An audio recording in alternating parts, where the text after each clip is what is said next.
প্রিয় ছোট্ট বন্ধুরা, আসসালামু আলাইকুম।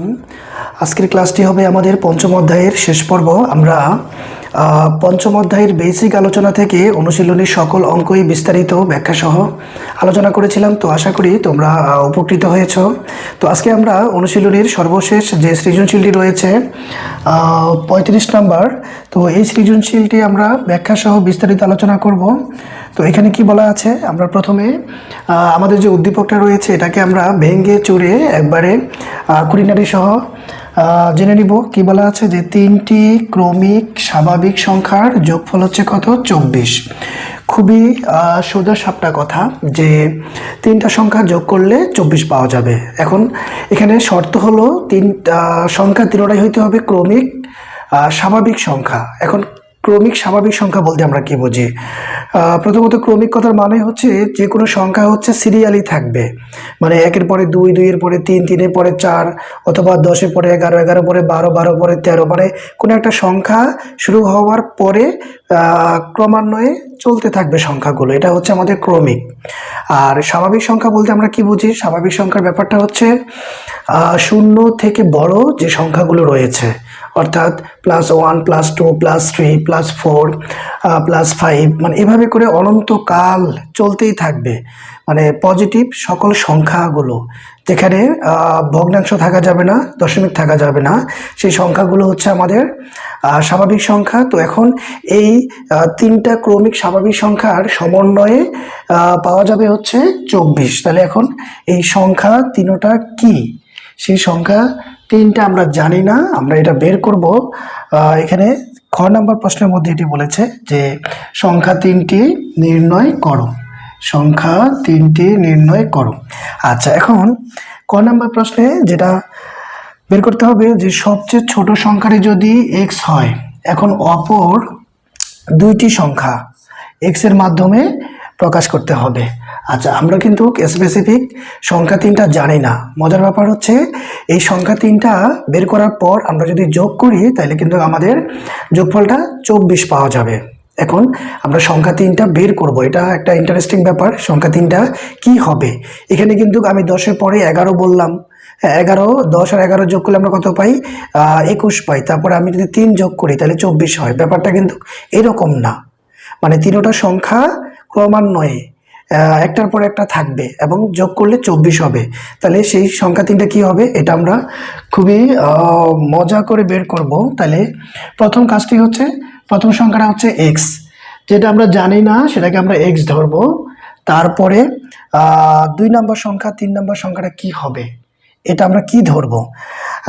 আমি আরেকটু বলে নেই, এর আগের যে সৃজনশীল অঙ্কটা ছিল সেখানে বলা ছিল কি যে ক্রমিক স্বাভাবিক জোড় সংখ্যা, যদি জোড় সংখ্যা বিজোড় সংখ্যার কথা বলে তাহলে প্রথমটা x হওয়ার পর তারপরের সংখ্যাটা কিন্তু x+2 লিখতে হবে, জোড় বলুক আর বিজোড় বলুক।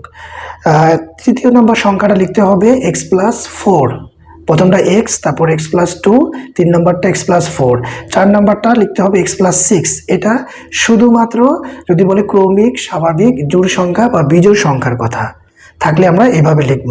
আর শুধুমাত্র যদি বলে যে ক্রমিক স্বাভাবিক সংখ্যা তখন আমরা প্রথমটা x, তারপরটা x+1, তারপরটা x+2, তারপর x+3, তারপর x+4, মানে এখানে কোনো গ্যাপ থাকা যাবে না, গ্যাপ থাকবে না, ক্রমান্বয়ে একটার পর একটা লিখতে হবে। এটা কখন?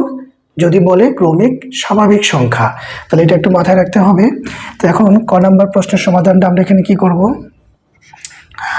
আমাদের তারা বলে দিয়েছে যে সবচেয়ে ছোট সংখ্যাটি যদি x হয় তাহলে এখানে আমরা লিখব যে দেওয়া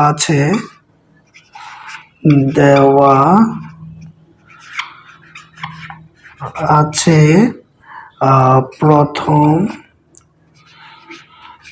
ক্রমিক সংখ্যাটি, এতটুকু লিখলেই হবে x।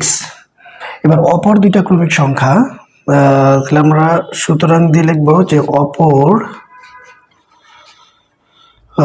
2টি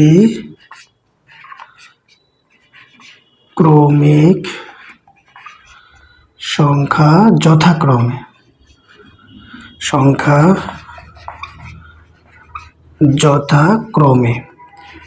তাহলে প্রথমটা x, এবার 2 নাম্বারটা হবে x+1, 3 নাম্বারটা হবে x+3।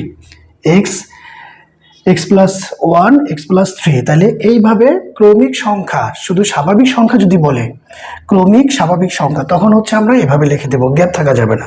আর ক্রমিক স্বাভাবিক জোড় সংখ্যা বা বিজোড় সংখ্যার ক্ষেত্রে দ্বিতীয় এবং তৃতীয় সংখ্যাটি হবে x plus two x plus four.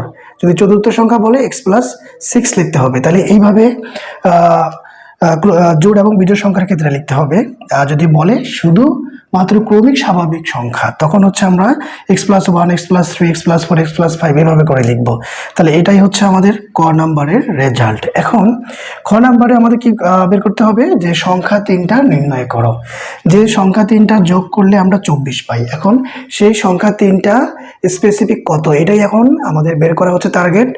খুবই মজার, আমরা কিন্তু আসলে জানি না, আমরা এখন বের করবো এটা সংখ্যা তিনটা আসলে কত। তাইলে আমরা এখানে খ নাম্বারে প্রথমে ক নাম্বারে যে রেফারেন্স সংখ্যা তিনটা পেয়েছে সেটা আমরা লিখে দেই, যে ক নং হতে পাই, ক নং হতে প্রাপ্ত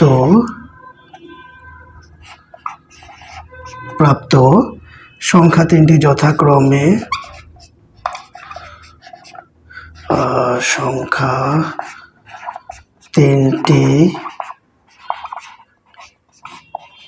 যথাক্রমে কত কত পেলাম, x x plus one x plus two, এই তিনটা সংখ্যা চলকের মাধ্যমে আমরা লিখেছি। এখন স্পেসিফিক আমরা বের করব আমাদের এই সংখ্যা তিনটা কি কি হবে।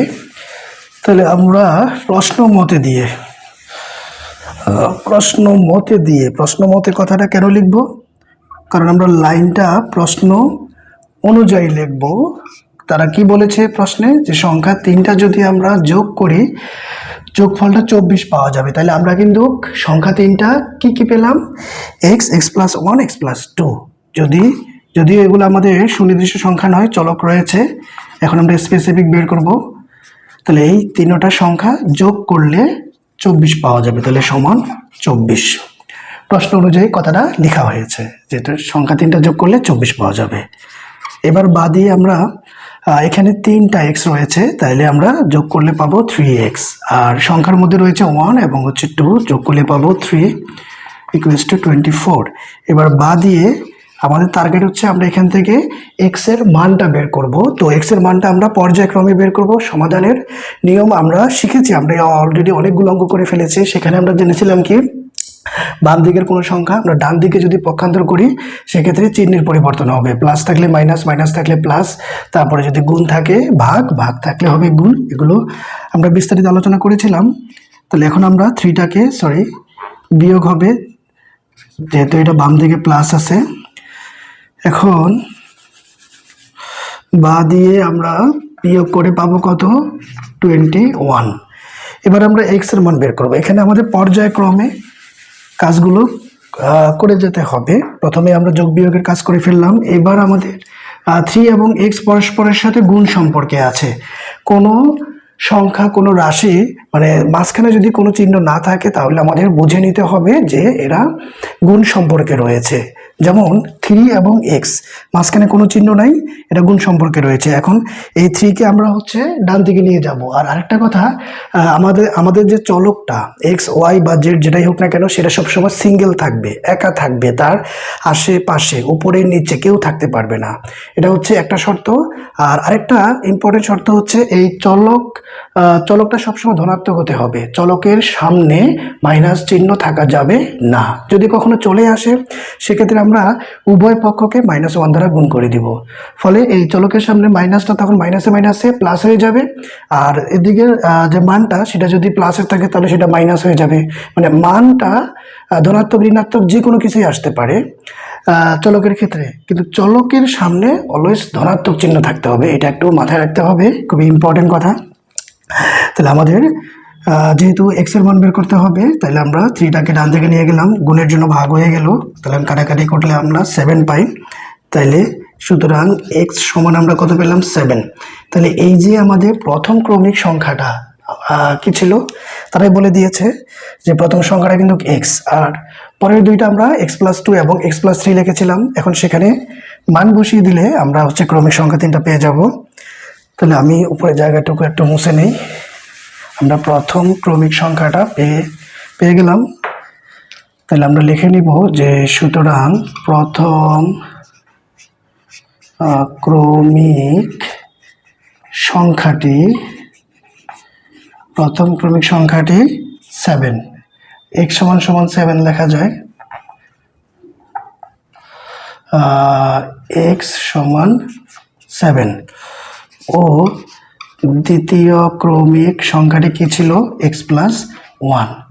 তার মানে 7 প্লাস 1 আমরা সংখ্যা তিনটা কিন্তু আবার হচ্ছে যোগ করে দেখব যে 24 হয় কিনা, তাদের কথা অনুযায়ী আমাদের কাজ ঠিক আছে কিনা সেটা আমরা চেক করে নেব। এরপর লিখব আমরা কি যে এবং তৃতীয় ক্রমিক সংখ্যাটি কি ধরেছিলাম x প্লাস 2 ধরেছিলাম।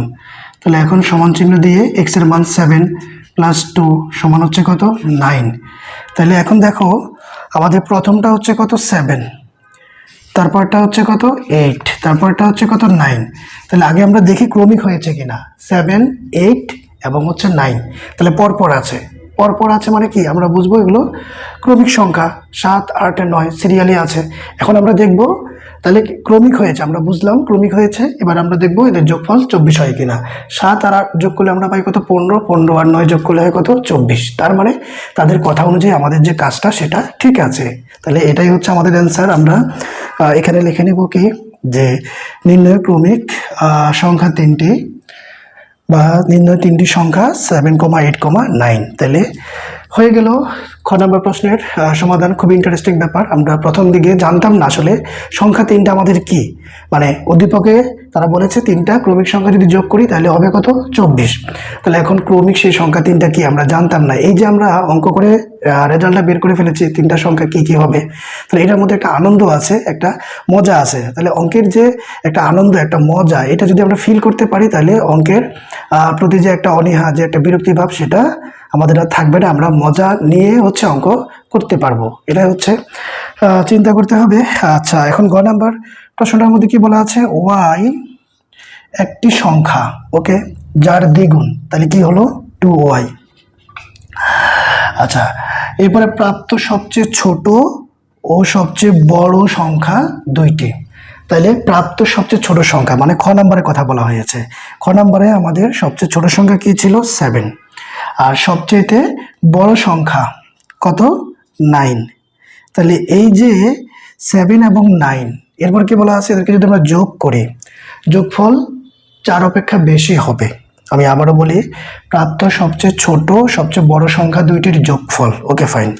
তাহলে 7 প্লাস 9, সবচেয়ে বড় সংখ্যা হচ্ছে কত 9। এই সংখ্যা দুটির যোগফল অপেক্ষা 4 বেশি। তাহলে যে 4 বেশি, এখন ওয়াই এর মান বের করতে বলছি, মানে এখানে একটা সমীকরণ হবে, মাঝখানে সমান চিহ্ন দিতে হবে। এই কথা দ্বারা বোঝাচ্ছে আমরা একটা সংখ্যা ওয়াই, সেটাকে যদি আমরা দ্বিগুণ করলে যা পাওয়া যাবে, যেটা হবে, যে এই ঘটনাটা ঘটবে, সেটা এই যে ক্রমিক সংখ্যা প্রথম এবং সবচেয়ে বড় সংখ্যা যোগ করে যদি আমরা 4 যোগ করি তাহলে কিন্তু একই মান পাওয়া যাবে। এই কথার যে ভাবার্থ, যে সারমর্ম, সেটাই কিন্তু হচ্ছে এটা। তার মানে এখানে সমান চিহ্ন দিলেই কিন্তু হচ্ছে আমাদের সমীকরণ হয়ে যাবে। এখন আমরা সমাধান করে আমাদের ওয়াই এর মানটা বের করতে হবে। তাহলে আমরা এখানে লিখে নেই যে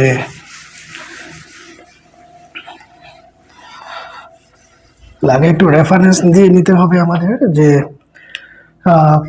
খ নং হতে প্রাপ্ত সবচেয়ে ছোট সংখ্যাটি, খ নং হতে প্রাপ্ত সবচেয়ে ছোট সংখ্যাটি, সবচেয়ে ছোট সংখ্যাটি কত 7 ও সবচেয়ে বড় সংখ্যাটি কত 9। আচ্ছা, এবার তাদের কথা অনুযায়ী আমরা কাজ করব। তাহলে প্রশ্ন মতে তাদের কথা অনুযায়ী কাজ, একটা সংখ্যা ওয়াই, ওকে নিলাম।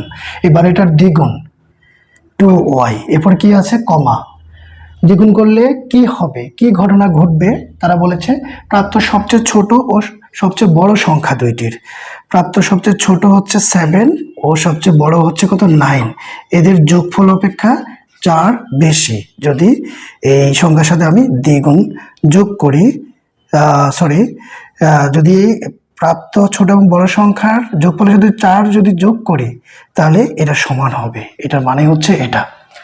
এটা আশা করি তোমরা বুঝতে পেরেছো। প্রশ্নটা ভালো করে 2বার 3বার করে পড়ে নিবা, তাহলে এটা ক্লিয়ার হয়ে যাবে। তাহলে এখন আমরা এটা সমাধান করে y এর মানটা বের করে ফেলবো। তাহলে আমাদের লিখতে হবে বার 2y সমান কত আসে এখানে 9 এর সাথে 9 আর 7 হচ্ছে কত 16, 16 4 হচ্ছে কত 20, 20 ভুল করলাম নাকি 16 4 20। আচ্ছা ঠিক আছে, ঠিক আছে আমাদের মান। এখন আমরা 2 দ্বারা ভাগ করলে রেজাল্ট পাবো কত 10। তাহলে এটাই হচ্ছে আমাদের নির্ণয় y এর মান। তারা আমাদের কাছে y এর মানটা জানতে চেয়েছে, y এর মানটা জানতে চেয়েছে। আমি আবারও বলি যে y একটি সংখ্যা যার দ্বিগুণ অর্থাৎ 2y। প্রাপ্ত সবচেয়ে ছোট ও সবচেয়ে বড় সংখ্যা দুইটির যোগফল অপেক্ষা 4 বেশি। হ্যাঁ, মানে এদের যোগফলের সাথে যদি আমরা 4 যোগ করি তাহলে এই সংখ্যার দ্বিগুণের সমান হবে, এটা পরস্পর সমান হবে। এটাই হচ্ছে তারা মূলত এখানে বুঝিয়েছে। তাহলে আমরা এটা সমাধান করে আমাদের y এর মানটা পেয়ে গেলাম 10।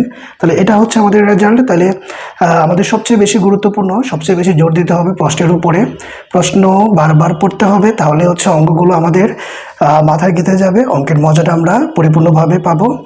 তো আশা করি তোমরা ভালো বুঝতে পেরেছো। তোমাদের পঞ্চম অধ্যায়টি আমরা আনুষ্ঠানিকভাবে শেষ করেছি। তো আবারও সামনে কোনো একটা অধ্যায় নিয়ে কোনো এক সময় হাজির হয়ে যাব ইনশাআল্লাহ। তো সে পর্যন্ত তোমরা সবাই ভালো ও সুস্থ থাকো।